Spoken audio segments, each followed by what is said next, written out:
think that conversation around reparations does get very complicated, and I know that there are a lot of people that advocate for that. But beyond that, I have to ask you, what's complicated about it? Where would you be today without slavery?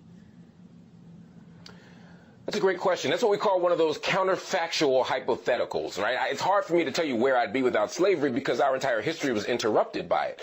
But black people, or African people more importantly, had empires. We had civilizations. We had governments. We had order. We had laws. Were we perfect? No society, no civilization is perfect.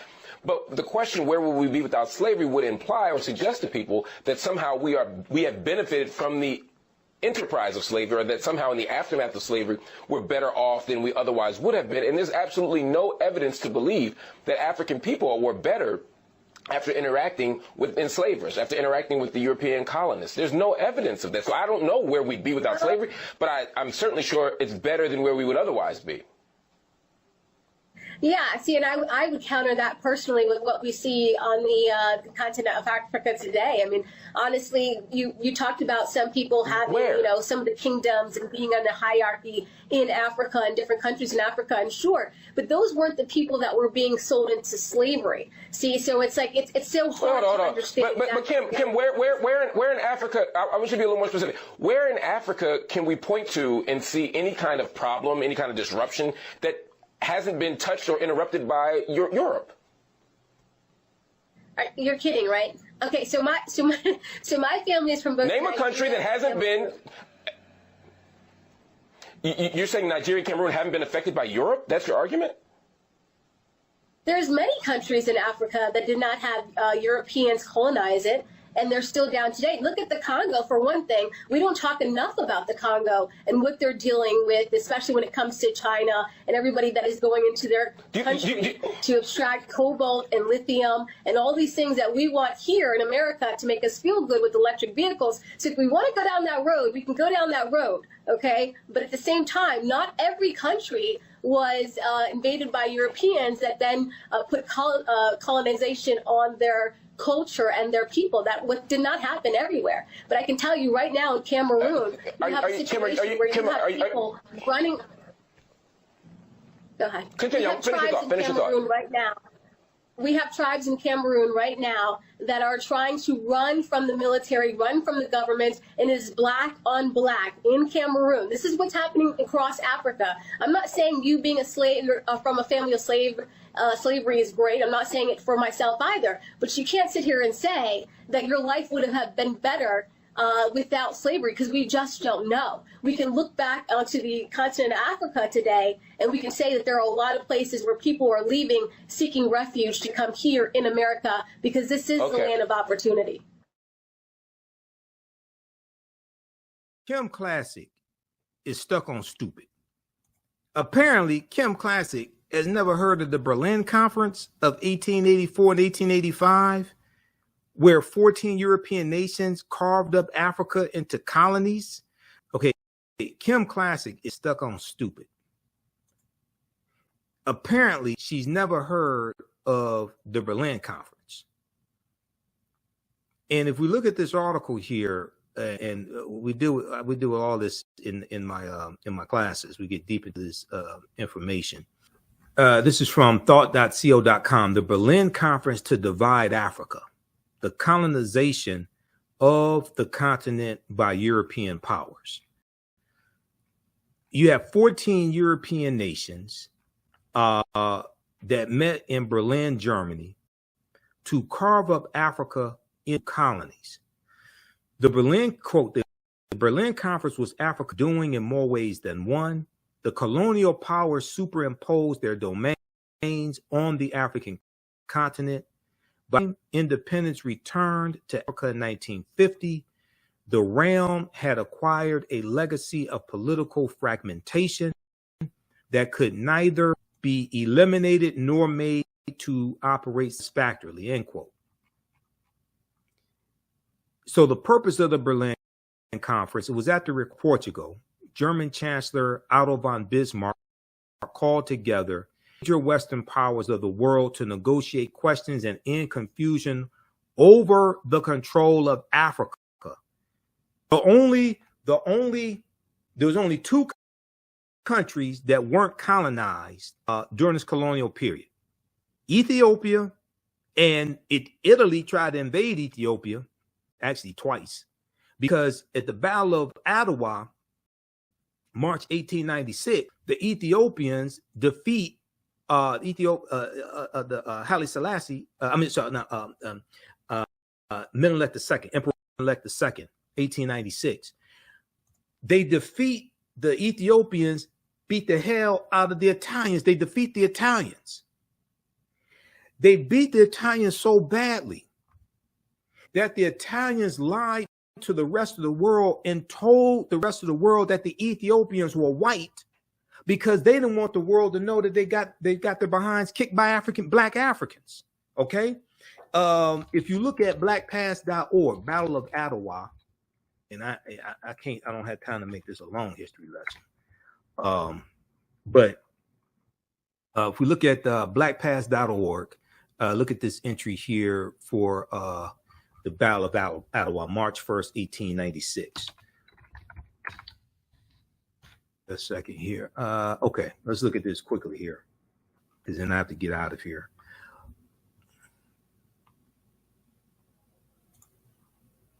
Okay, let's flip over to this.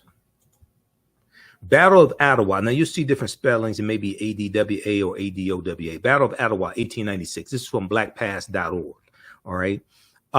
In March 1896, Ethiopian forces under the leadership of Emperor Menelik II surprised the world by defeating an Italian army sent to empire. Okay. Now, read all of this. Okay. But they kicked the Italians behinds. Now, at the end of the article, they talk about how, let's see,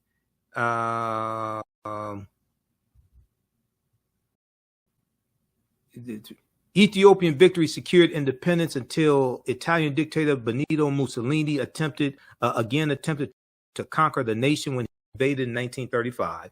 Okay, and this is leading up to World War II. Ethiopia initially resisted the Italians alone, except with the help of anti-fascist volunteers from the United States and other nations. The Battle of Adwa. Hold on, where is this? The part I'm looking for. Oh, right here. Okay. Victory at Adwa sealed the unification of Ethiopia and solidified Emperor Menelik II's claim to the title of emperor. Europeans and European Americans interpreted the story of Adwa in different ways. For some, it was an opportunity to discredit Italy militarily. Others, it was important to advance the view that the Ethiopians were not black. For others, it was important to advance the view that the Ethiopians black, thus explaining away the significance of white and European defeat. The Italians told the rest of the world that the Ethiopians were not black. They said they were white. They didn't want the rest of the world to know that they got their behinds kicked by these black Africans. But at the same time, the other European nations didn't want to give other African nations ideas. Oh, we can overthrow our white oppressors also.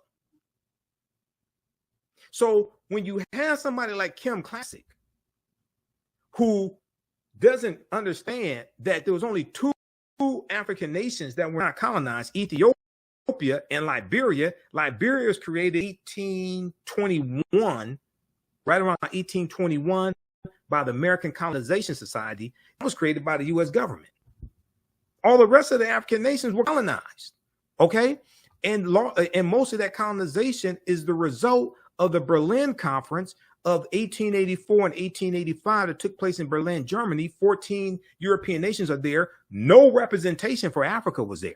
1884, at the request of Portugal, German Chancellor Otto von Bismarck called together the major Western powers of the world to negotiate questions and end confusion over the control of Africa, because Europeans have been killing each other for hundreds of years over different territories in Africa and the natural resources. So they came together, basically said, look, we don't have to keep killing ourselves over Africa. Africa is large enough for us to carve it up into colonies and continue to rape it without having to kill each other. German Chancellor Otto von Bismarck appreciated the opportunity to expand Germany's sphere of influence over Africa and hoped to force Germany's rivals to struggle one another for territory. Okay, now Kim Klacik mentioned the Congo. Apparently, Kim Klacik has never heard of King Leopold II, who killed millions. The Congo was colonized by Belgium, and King Leopold II killed millions of Africans in the Congo. But let's continue, though. At the time of the Berlin Conference in 1884, 80% of Africa remained under traditional and local control. What only resulted was a hodgepodge of geometric boundaries that divided Africa into 50 irregular countries.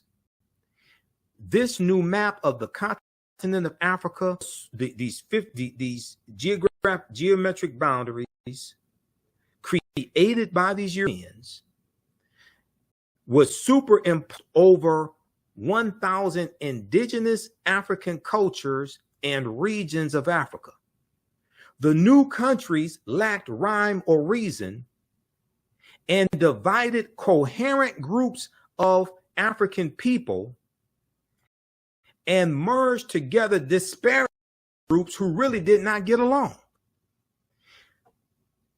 What we see in Africa today is largely a legacy of the colonialism, even though you did have the African liberation movements and the revolutions starting with Ghana in 1957, and it continues with different Africans. Most of them still have ties and are still controlled to various extents by their former colonizers. Now, this map right here shows you African colonization after the Berlin Conference, and it shows you the areas of Africa, the colonies, the areas that each European nation gets. Okay? And of the 14 nations that were there, because France, Germany, Great Britain, and Portugal were the major players in the conference, controlling most of colonial Africa at the time. Now, Great Britain is in the orange. Look at what Great Britain gets. They get South Africa, they get Namibia, they get Kenya, Nigeria, they get Egypt, they get Nigeria. Let's see, Nigeria. It's a number of different countries that Great Britain gets. Okay, we see France gets countries like Senegal, things of this nature. Okay, read the rest of this here. Read the rest of this article. We see the Congo. Congo goes to Belgium. Neutrality part of the Congo Basin became a personal kingdom of Belgium King Leopold II. Under his rule, over half of the region's population died. Okay, Leopold II, who's a mass murderer. If we look at, let me see what I know. I have something on Leopold here. Just a second here. Black statue, black.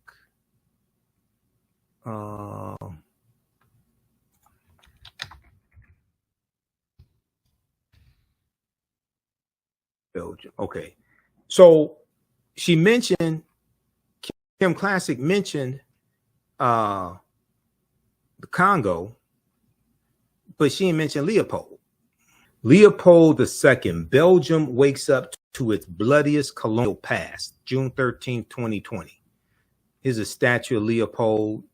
Leopold II ruled Belgium from 1865 to 1909. Activists want this statue in Brussels removed due to his brutal regime in Congo Free State.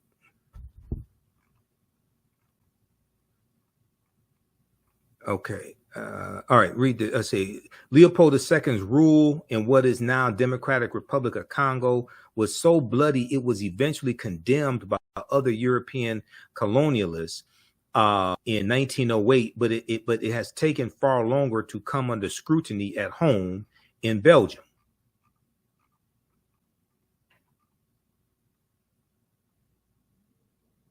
Last week, thousands in the country of 11 million joined solidarity protests about the killing of a U.S. black man named George Floyd in police custody. A renewed global focus on racism is highlighting a violent colonial history that generated riches for Belgians, but death for Congolese. Now, Deborah Kayembe is a Congolese human rights lawyer who has lived in Belgium. She said, everyone is waking up from a sleep. It's a reckoning with the past. Okay, read the rest of this here. This deals with King Leopold II. Colonized Congo. Killed millions of Congolese. The heart, give us a like on this broadcast. You can register for this 12-week online history course that I teach at our web. You can register at our website, AfricanHistoryNetwork.com. We deal with thousands of years of history and what leads up to the transatlantic slave trade taking place. And then we go through and analyze the transatlantic slave trade as well. It's called Ancient Kemet, the Moors, and the Ma'afa, Understanding the Transatlantic Slave Trade, what they didn't teach you in school. Class number 1 starts Saturday, November 4th, 2024, 4 p.m. Eastern Standard Time. So we do the classes live. All the sessions are archived and recorded. You can go back and watch it anytime. Okay. Click right here to register here for it. You can use this content with your children as well. I would say it's PG-13. It's not overly graphic. We won't do a lot of cursing, anything like that. It's interactive. You can ask questions. We have a live text chat. You can see me. I can't see you. So you don't have to worry about, you remember during COVID and everybody was on Zoom going to work, and then you're at home, you got your pajama bottoms on, but you got a suit on top or something like that, or a blouse on top. Okay, so you can wear whatever you want to wear. Okay, I don't take attendance in the class, anything like that. Download the class lesson plan here as well. I'm going to post a link here so you can register for the class. It's at our website, AfricanHistoryNetwork.com. Also, follow me on our Facebook fan page, The African History Network, The African History Network. My YouTube channel, Michael Imhotep, IMHOTEP. And on Instagram, Michael Imhotep as well. You can also, if you want to support us through Cash App or PayPal, you can do that also. You scroll down the page, we have our Cash App information. $ TheAHNShow through Cash App and through PayPal, paypal.me/TheAHNShow. We added information here, information about the African History Network show Sundays, 9 p.m. 11 p.m. Eastern Standard Time. But here's our Cash App information, $TheAHNShow, SHOW. When you go to it, it'll say Michael and show my picture there, most likely. You click on the link. It takes you to our Cash App QR code. Okay, so you can scan that. Lastly, this article that I forgot to show you. I pulled it up here. This is from the Washington Post. This deals with how skills that African people had before we even came to America or before we were put into slavery. This is by Jillian Brockell, staff writer at the Washington Post. Note to Florida and DeSantis, enslaved Africans were already skilled. This is what I've been saying. Now, this is a picture of Benin bronze statues, African masterpieces. Benin bronze statues were stolen and ended up in British and American museums. Okay. And we just look here at a section here of the article. Here are simple historical facts. Africans already were skilled before they were, and in many cases, enslavers sought and purchased purchased people coming from specific African societies based on skills common in those societies, this is absolutely true as well. Decades of research, slave ship manifests, plantation ledgers, newspapers, letters, journals, and archaeological digs, dozens of scholars support this. Much of it is compiled in the 2022 book, African Founders, How Enslaved People Expanded American Freedom, by Pulitzer Prize winning historian David Hackett Fisher. Transatlantic slavery was an economic model proposing that skilled laborers who were benefiting themselves and their communities be abducted, transported, and forced those skills to benefit others.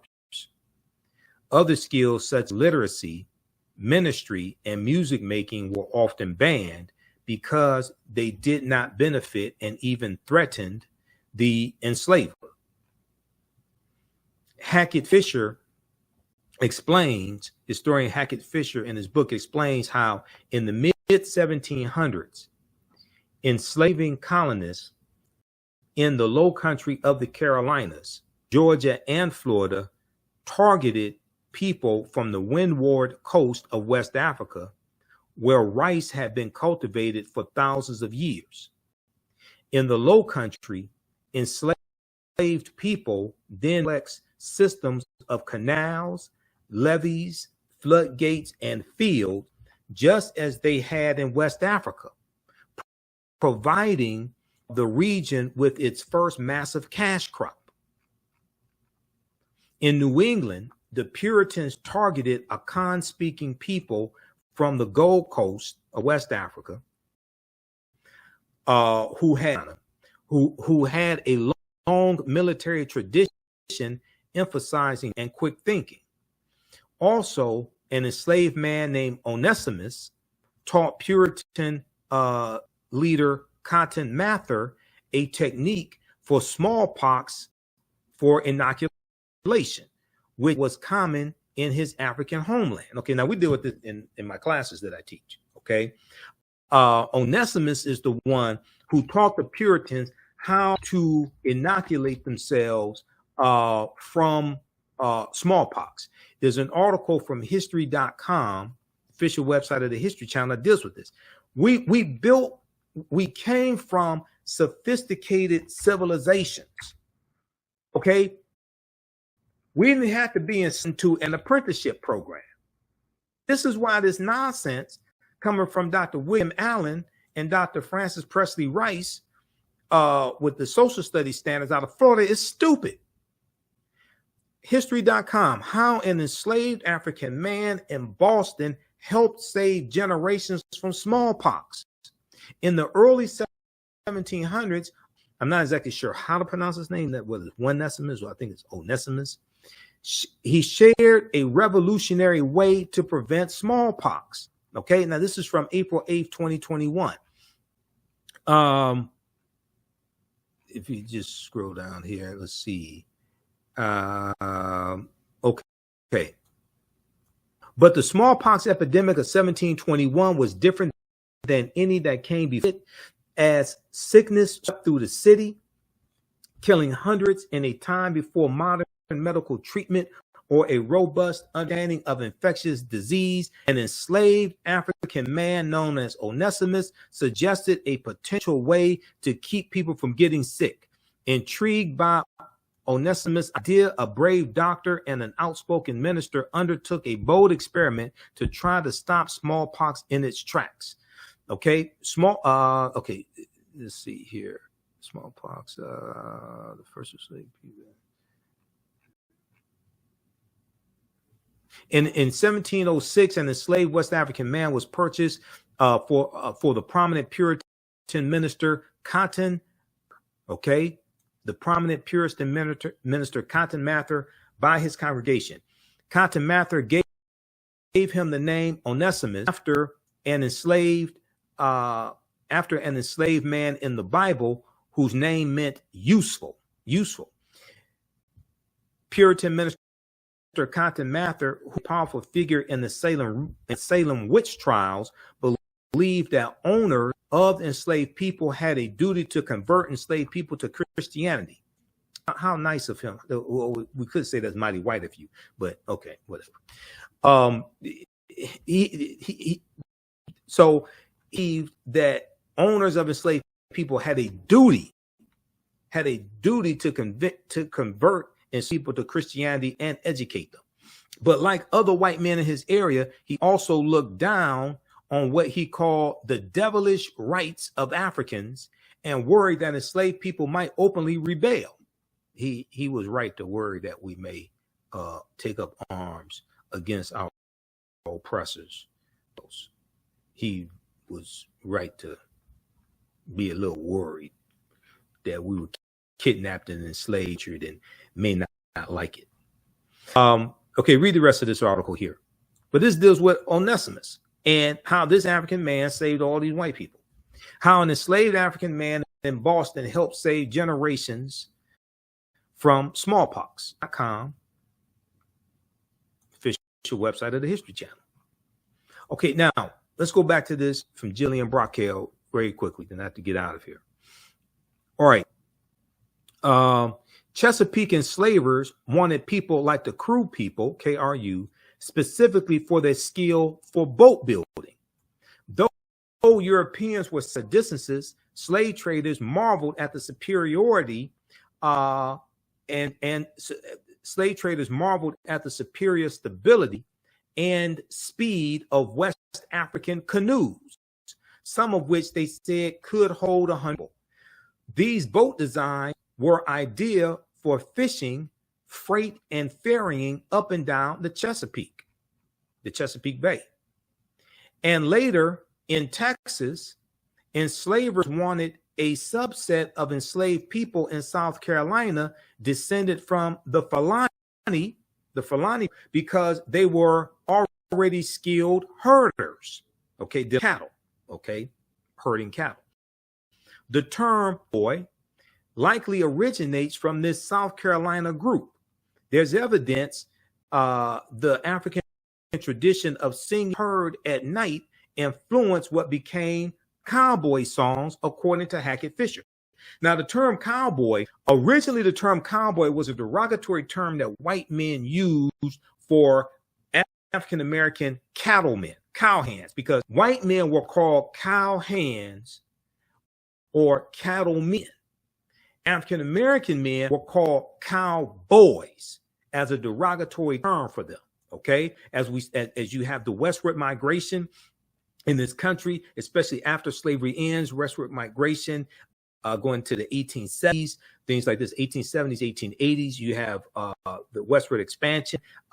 You have you go to 1849, the gold rush in California, 1849. California becomes a state in the Union in 1850. Okay, so all that period of time. And you have, just like 1879, the Black Exodus of 1879, we have 6,000 African Americans migrating from Louisiana out west to Kansas. This is an example of this. So cowboy was a derogatory term originally used against African Americans, but over time it became a general term. And in a lot of these cowboy movies, historic African American cowboys got depicted as white people.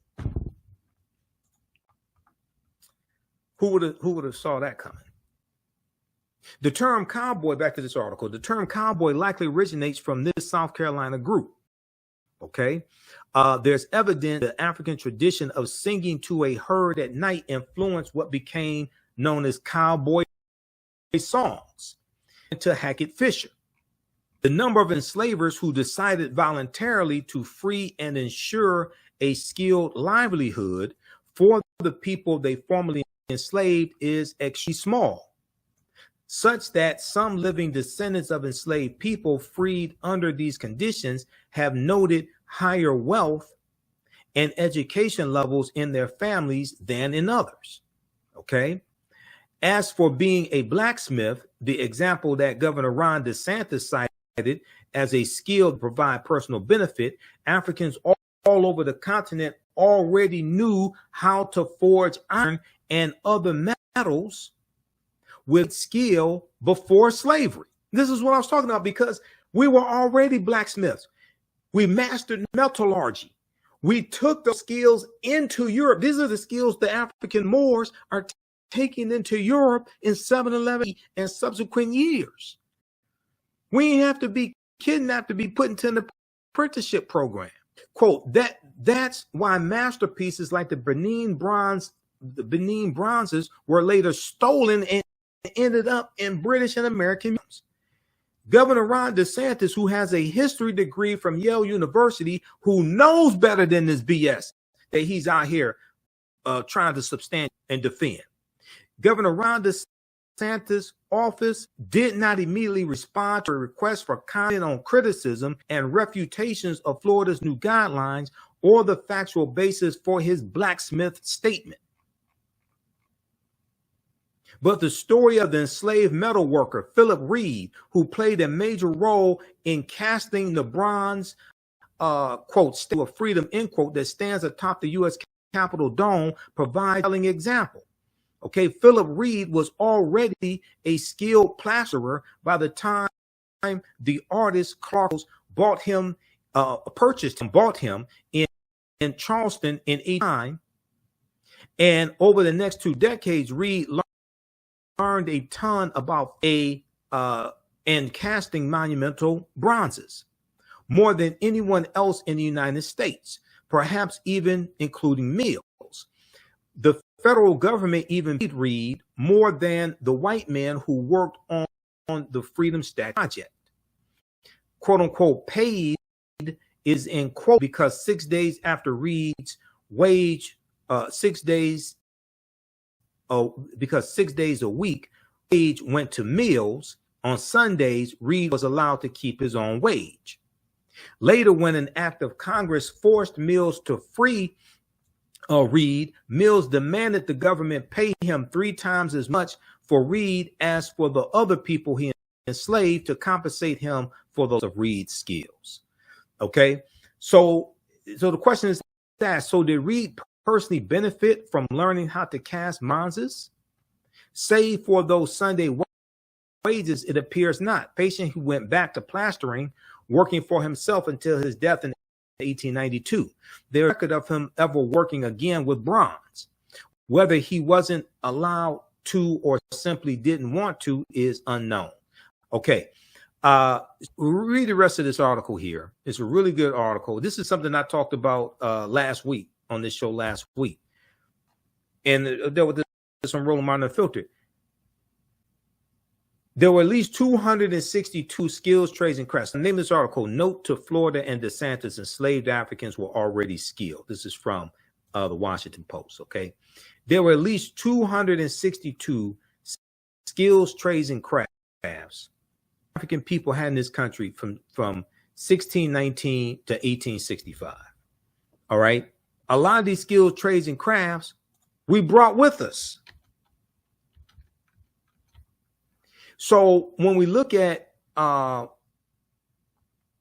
if we look at this slide here that I showed you last week,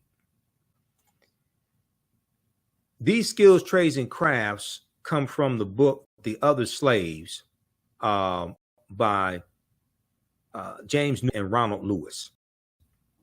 The book came out in 1970. It's called The Other Slaves, Mechanics, Artisans, and Craftsmen. There were at least 262 skills, trades, and crafts that we had. A lot of these skills we brought with us from Africa. Some we learned here in this country. And these are skills, trades, and crafts that we used to build this country. All right. Okay. So look, we have to get out of here. Hopefully you learned a lot on today's show. And this is just a sample of the type of information that I deal with in my online history classes. And one of the things that we do is show you the connection between history and historical events and laws and policies that are continuing to impact us today. people's history and culture teaches them how to deal with the problems of the past and the present and the future to meet the needs of the community. And what you do for yourself, what you do to yourself, and what you allow other people to do to you and get away with is based upon what you think about yourself. What you think about yourself is based upon what you have been taught about yourself. What you've been taught about yourself is based upon everything you've read, heard, and seen about yourself. And the reason why African history and culture is so important, as two of my teachers, Dr. Leonard Jeffries and Professor James Small, correctly teach us, African history and culture gives us our VIPs. It gives us our values, our interests, our principles. And this gives us our foundation. This gives us a cultural paradigm to see reality through. Our values, our interests, and our principles, African history and culture gives us our self-esteem, our self-development, our self-worth. This impacts our economic empowerment and how we engage in economics, like the cooperative system of cooperative economics, which are principles we brought with us from Africa as well.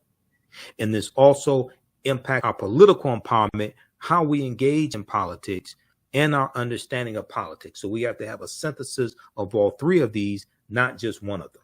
Okay. Give us a like on this broadcast. You can register for this 12-week online history course that I teach at our web. You can register at our website, AfricanHistoryNetwork.com. We deal with thousands of years of history and what leads up to the transatlantic slave trade taking place. And then we go through and analyze the transatlantic slave trade as well. It's called Ancient Kemet, the Moors, and the Ma'afa, Understanding the Transatlantic Slave Trade, what they didn't teach you in school. Class number 1 starts Saturday, November 4th, 2024, 4 p.m. Eastern Standard Time. So we do the classes live. All the sessions are archived and recorded.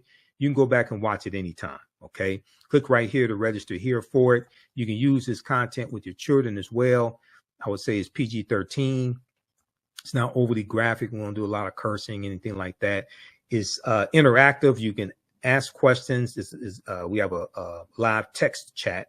You can see me. I can't see you. So you don't have to worry about, you remember during COVID and everybody was on Zoom going to work, and then you're at home, you got your pajama bottoms on, but you got a suit on top or something like that, or a blouse on top. Okay. So you can wear whatever you want to wear.